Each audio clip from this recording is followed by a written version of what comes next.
What has surprised you about how the public has responded to the prevention efforts that have been proposed for controlling the COVID-19 pandemic? What surprised you? So I think the thing that's really surprised me the most is the amount of misinformation that's out, that the public is viewing, that's being spread in various avenues. And so really being able to address that misinformation has been difficult.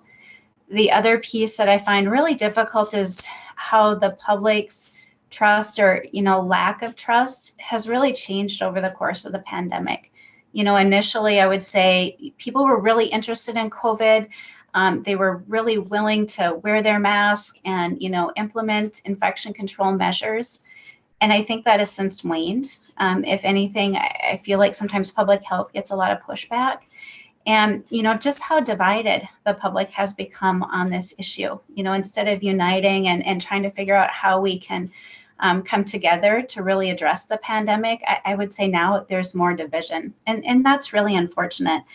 Throughout the pandemic, I've worked with a lot of MDH colleagues very closely, a lot of teams. And, we would work days on end for months, without a break, without a day off, or for many months. So we really were putting in a lot of hard days, a lot of hard effort. And, really, we were hearing a lot of really devastating stories and effects of COVID. And, that really impacted our teams. And so we were really,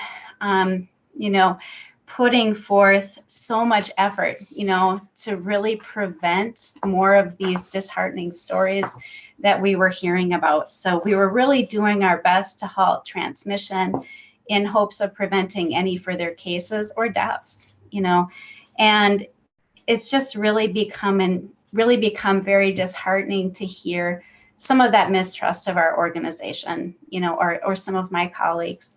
And so we understand everybody is tired, and to be honest, we're tired too. But we're just really trying to halt transmission to protect, our fellow Minnesotans. I think for me, that's been the hardest piece.